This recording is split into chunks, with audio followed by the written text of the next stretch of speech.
அதிமுக பாஜக கூட்டணி மீண்டும் ஏற்படுமா என்ற கேள்விக்கு இபிஎஸ் நேரடியாக எந்த பதிலும் அளிக்காத நிலையில் இரு கட்சித் தலைவர்கள் தெரிவித்த கருத்துக்களை தற்போது பார்க்கலாம்.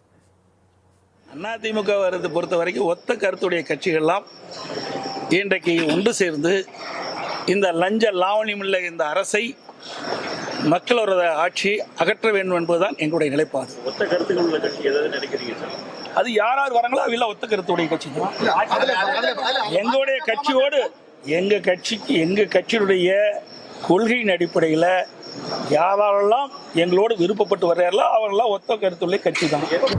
பிஜேபியோட ஒட்டும் இல்லை, உறவும் இல்லை. பிஜேபியோடு இப்போதும் கூட்டணி இல்லை, எப்போதும் கூட்டணி இல்லை, இன்றும் இல்லை, நாளை இல்லை, எப்போதும் இல்லை. இதுதான் அனைத்து இந்திய அண்ணா திராவிட முன்னேற்ற கழகத்துடைய நிலைப்பாடு.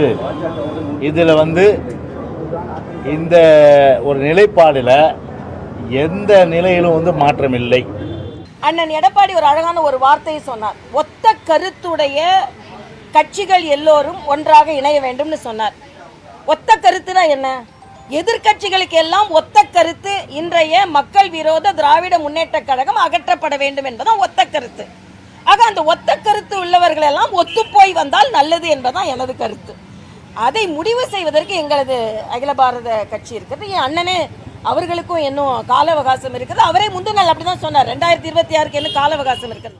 பொது எதிரியை வீழ்த்துவதற்காக ஒன்றிணைவதுதான் கூட்டணி. கொள்கை வேறாக இருக்கலாம், கூட்டணி ஒன்றாக இருக்கிறது. கூட்டணி வைப்பதற்காக கொள்கையை விட்டு கொடுப்பதோ அல்லது கொள்கையை மாற்றிக்கொள்வதோ என்பது கிடையாது. ஆக காலம் வரும், நேரம் வரும், சூழ்நிலை வரும், அந்த காலம் கனியும். ஆக இப்படிப்பட்ட சூழ்நிலை வருகிற போது அண்ணா திராவிட முன்னேற்ற கழகம் ஒரு கூட்டணியை வைக்கும். அந்த கூட்டணி பொது எதிரியாக இருக்கிற திராவிட முன்னேற்ற கழகத்தை வீழ்த்தக்கூடிய கூட்டணியாக அமையும்.